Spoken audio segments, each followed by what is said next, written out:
And now, tonight's presentation of radio's outstanding theater of thrills, Suspense.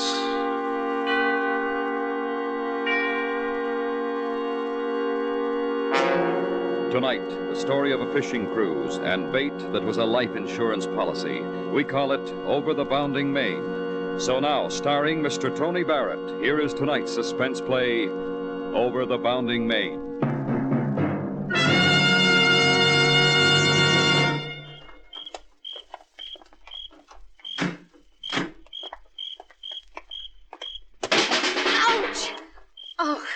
For heaven's sakes, Marty, when are you going to put a light in this garage? I'm sorry, honey, I forgot. Oh, You forgot. Too bad you can't forget to wake up some morning. Now, look, just because you had a couple too many drinks at the Warrens, you don't have to get nasty. I had too many. Are you kidding? I watched you. Don't think I didn't. Oh, come on. Let's go in, huh? I've got to be downtown early. For what? So you can make enough to buy a house at Catalina like the Warrens? Get a new car, there's a little thing called money, but you wouldn't know. You've got to find the right job. Look, are we going over that again? Yes, we're going over that again. I'm ashamed when I go out. Did you see what she was wearing? Will you keep your voice down? The neighbors... You say that again and I'll kill you. You'll be sorry in the morning. I'll be sorry, all right. Sorry like every other morning. Because you'll be here.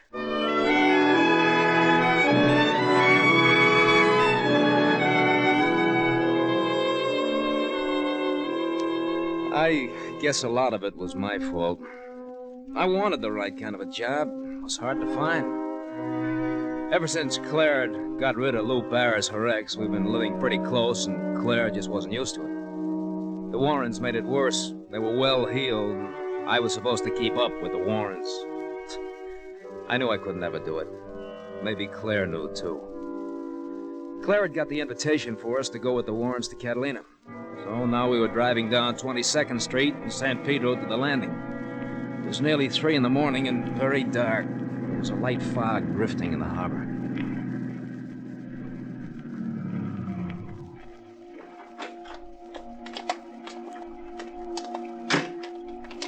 Don't forget to lock it. Sure. Look out for the fishing rods, will you? You better give me the keys. You're so careless. I won't lose them. I know you, all that junk in your pockets. You'll lose them. Don't worry. I will. Why don't you let me hang on to them? We'll be in a nice mess if you... All right. Here, take them. Thank you, dear. I guess we were the first ones here. Don't see Bob's car. Oh, I forgot to tell you. We're meeting them at the Isthmus. On the island? Yes. They've been there all week. You didn't say anything about it. I thought we... Well, for Pete's sake, what difference does it make? If you're worrying about chartering a boat to get us there, you can stop. It's all arranged. Bob's paying for it. They know you're broke. Sure. You blabbed that to everyone. I was a great guy when I had it, huh? Well, you lost it, so let's not talk, shall we? That's okay with me. That must be the boat down there. The Pelican, that the name? I think so. Yes, that's it. Watch your step, huh? Why the devil you wear shoes like that on a fishing trip? Because they're all I have. Hello? Anyone aboard? 1 minute, senor. Senor Evans? Yeah, that's right. Come aboard, sir. If I may help the lady. Thanks. Oh, you can sure tell this is a fishing boat. You, captain on the stuff? Oh, no, sir. I'm Ignacio. Deckhand. I help run the engine. Thought you looked a little young. Where is he? He went ashore for a minute, senor. Well, I'm ready anytime he is. Here, Sonny, take my stuff below. Si, senora. Right away. Smart-looking kid, huh? Oh, gosh. I'm sleepy. Now you wake up when we get going. Oh, boy. Oh, I smell that air. You know, honey, I think we're going to have fun. Well, there must be a bunk somewhere. I'm going below. Oh, come on. Stay with me. I'm sleepy. Okay, but you'll be sorry. I'm going to start trolling as soon as we clear the harbor. Wake me up when we get there. Senor, there is a captain coming down the dock. Oh? Oh, yeah. Now we get started, huh? Yes. I read where the albacore running. It may be, senor. I've only been working on the Pelican for 2 days. Oh. All set? Yes, Capitan Moran. Let's go then. I'm Mr. Evans. The wife is below taking a nap. Hi. Cast off!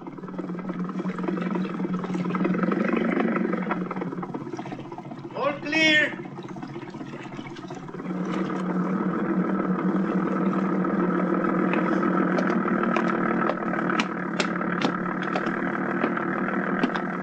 You, think this fog will lift? Might. Any idea how far offshore we might hit Albuquerque? No telling. How long do you figure for us to reach Catalina? Depends on the fog. Oh. Well, I guess I'll go and get my outfit rigged up. Yeah. Why don't you do that?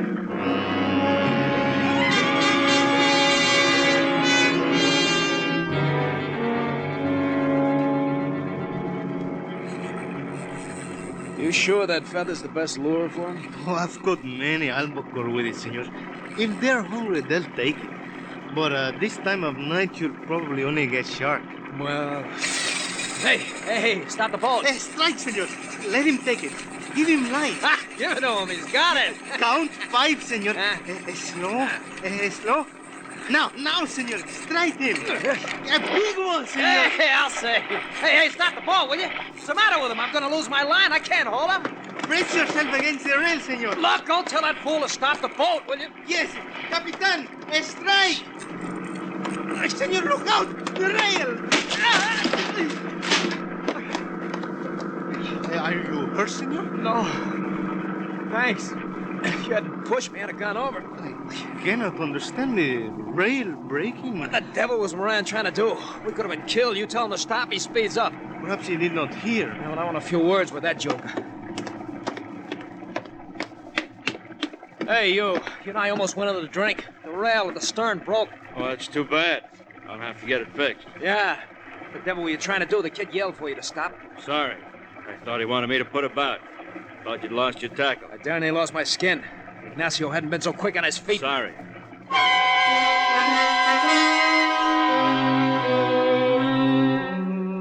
And that was all I got. He just turned back to the wheel. And then something stuck in my memory. I kept thinking I'd seen the guy before. Never talked to him, never met him, but somehow I knew his face. I looked him over, but I couldn't pin it down. I started back aft when all of a sudden Clara came out on deck. She rushed to the stern, looked over, then spun around and saw me. She had a strange look in her eyes. Her face was very white. Hey, what's the matter? You sick? No, Yes, I think I'm seasick. Yeah, there is a bit of a swell. Look, stay on deck. You'll feel better. No. I'm gonna lie down again. Okay. Gee, you look pretty bad. Come on, I'll help you down. I'm all right. Go on back up. Phew. No wonder you feel lousy. Smell. Oil and dead bait. Look, I'm not kidding. You'll feel better up there. Let me alone, will you? What's the matter with the engine? How should I know? Look, you take it easy. Yeah. I'll take it easy. What's wrong, Moran? Nothing serious. We'll be on our way in a few minutes. No. Looks like the fog's getting thicker. Don't you think you ought to sound the horn? Sound the blank. Oh, that's swell. This tub's in great shape. It'll do. Where's the kid? Ignacio? Below, hunting down the trouble. Now look, why don't you just relax? I'll go and help him.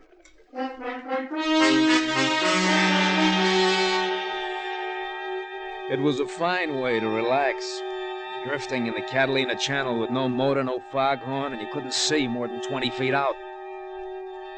After a while, I folded up with my back to the bait tank. I dozed off. When I woke up, we were still drifting. The fog was even thicker. I started to look for Moran. He wasn't anywhere on deck. I felt that something was wrong, besides the motor. When I heard the voices, I knew it. You go soft on me now. I've done my part of this. You're doing yours. I can't. You don't have any choice. I can't stall him with the bum motor gag much longer. Oh, please. I don't get it. Come crawling to me with this big idea. I want to get squeamish. He's worth a lot more dead than alive. 20 grand, isn't it? I just can't do it. Listen, baby, there's a lot of dough invested in this guy. And it's going through on schedule. And there isn't any backing out.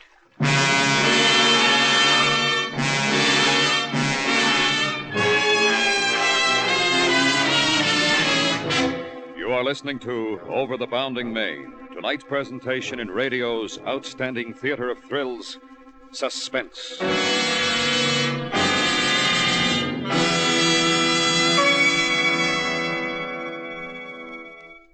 And now a brain teaser. How many birthdays does the average man have?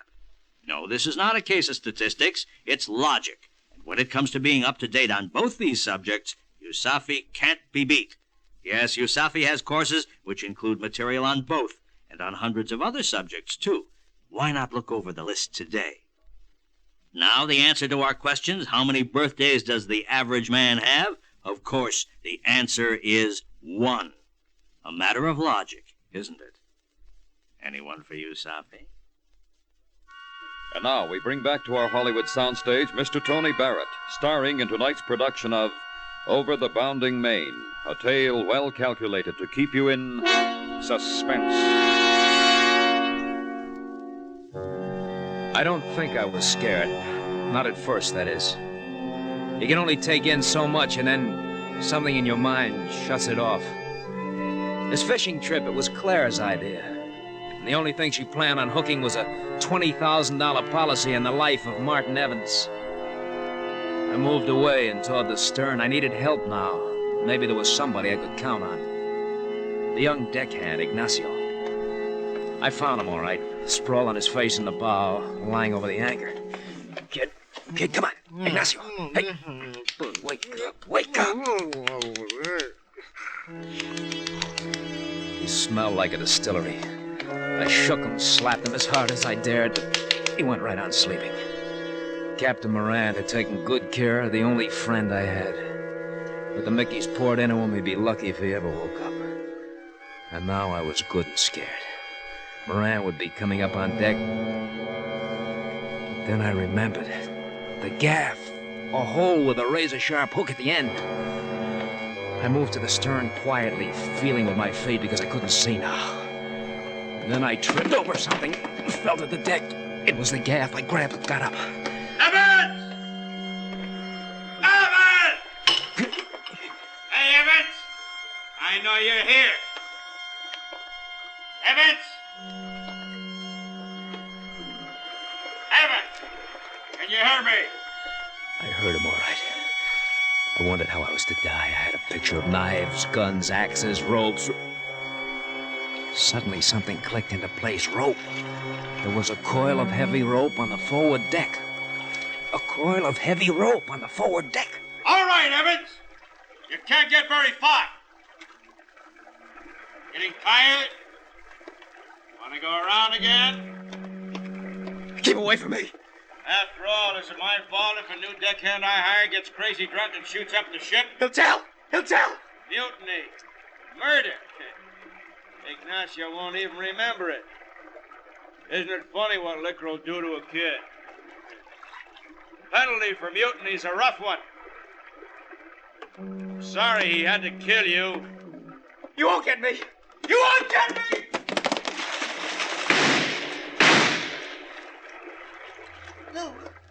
Lou, is he? He decided to swim for it.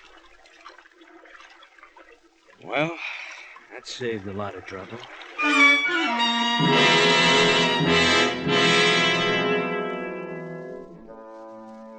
I lay quietly on the deck. If Moran should notice the missing coil of rope, it wouldn't take him long to figure out exactly what made that splash in the water. He couldn't see any better than I could. But as soon as it got light, there I'd be.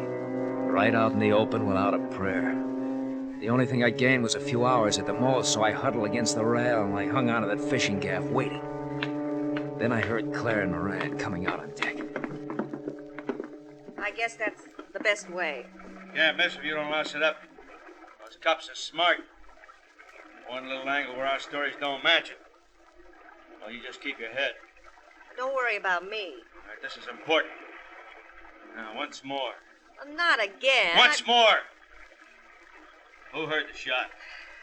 I did. And I rushed on deck to see Ignacio struggling with Marty. Ignacio had a gun. Ignacio had a gun. He and Marty fought, and they hit the side. Marty went overboard. And our engine's dead. He just disappeared in the darkness. Right? Can't we start back? I gotta change some parts first, make it look like the engine really was out. You see? Every little angle counts. Well, I wish it was over. And for Pete's sake, remember my name is Moran. Now, you never saw me until you got on board the Pelican. There's no way they can check. I don't even have the locket anymore. Good. I'm gonna fix the engine. As soon as it gets light, we'll head back to port. The locket. I'd forgotten all about Claire's locket, but when she mentioned it, the last chunk of the puzzle dropped into the slot. And I wondered why I hadn't thought of it before. The little locket, heart-shaped, with Claire's picture on one side and Lou Barris's on the other.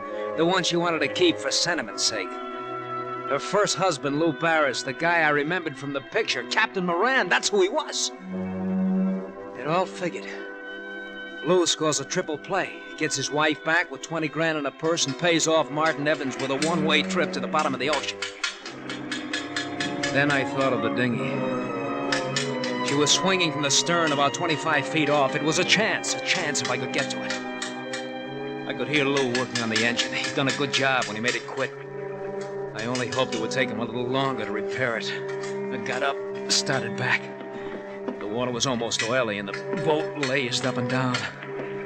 Somehow in the dark, I found the dinghy line. Was about to pull on it when I saw Claire come on deck. I didn't move as she came toward me. Claire, if you make a sound, I'll hook this gaff right through your throat. Marty! Yeah, I returned from the dead and I haven't anything to lose. Pull on this rope. But I... Pull on it. You and me are getting into the dinghy. All right. You had it all figured out, didn't you? But you forgot one thing. Lou has to marry you again and collect the dough. And if you're not alive... Marty, please. I'm sorry. I am. Give me that rope. Don't you move. I've been wrong. I know it. Yeah, sure. I'm glad you're all right. I've been wrong about us. Don't worry. I won't kill you unless I have to. You're my new insurance policy. Now, get over into the boat. I can't. Sure, it's little. And the ocean's big, but we're going just the same. Claire! Not a sound. Get in. Claire! She's ready to go!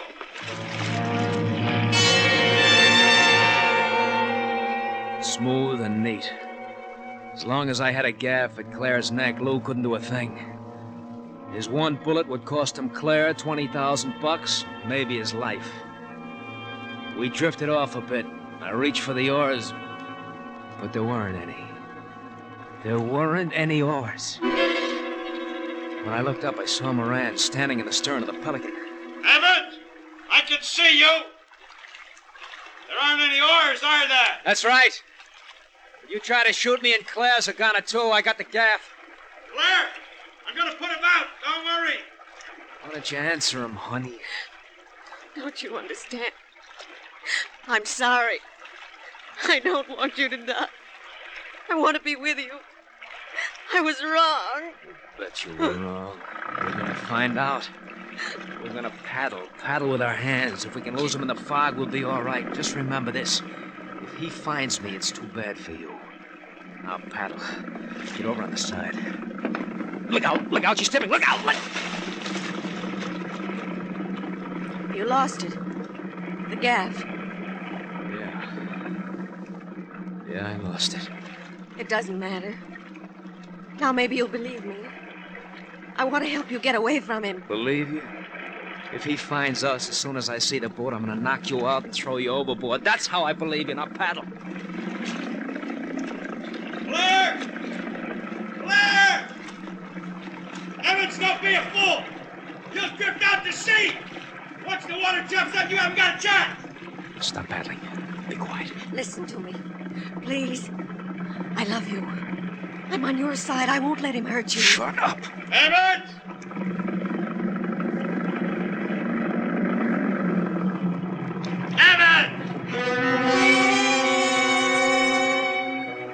patch of fog dissolved for a second, and in the darkness I saw a darker shape. It was the Pelican, and I knew that Lou had seen us. I reached for Claire. I felt her shoulder, then her neck. Claire, are you all right? Yes! He's lost the gap! She was telling him to shoot me. And suddenly it didn't matter anymore. The Pelican loomed over us, and Claire twisted away from me, and I didn't care. I was tired. Come on, Evans, get up here. I want you found on deck. You first, Claire. Give me a hand.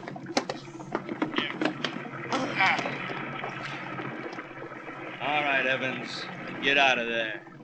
Get it over with. I'm staying. Give me the gun, Lou.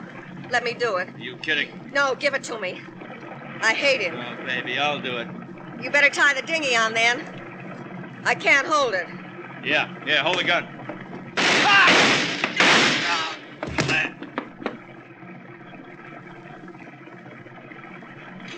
Give me the rope, Marty.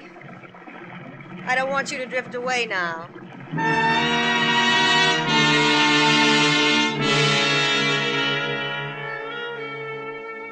I got out of the dinghy, stood on deck looking down at what used to be Lou Barris. Claire handed me the gun and just stared at me.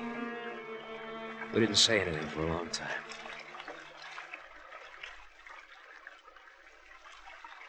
Fog's lifting. Yes. It's getting lighter. Guess the sun will be breaking through soon.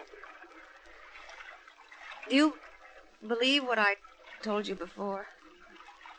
Yeah. Yeah, I believe you now.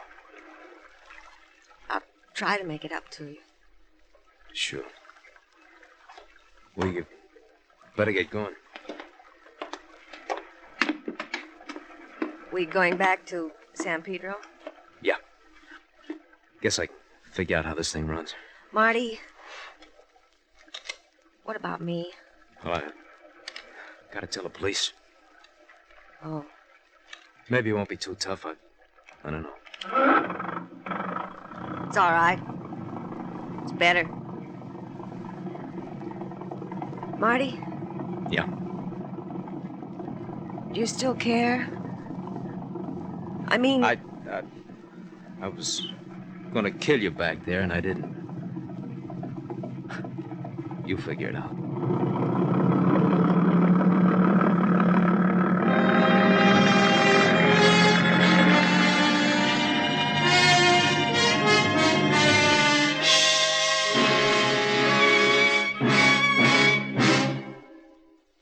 Suspense, in which Mr. Tony Barrett starred in tonight's presentation of Over the Bounding Main.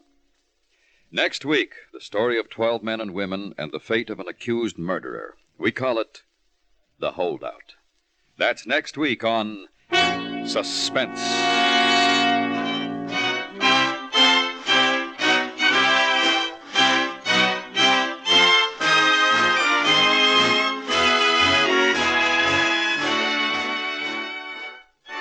Suspense has come to you through the worldwide facilities of the United States Armed Forces Radio and Television Service.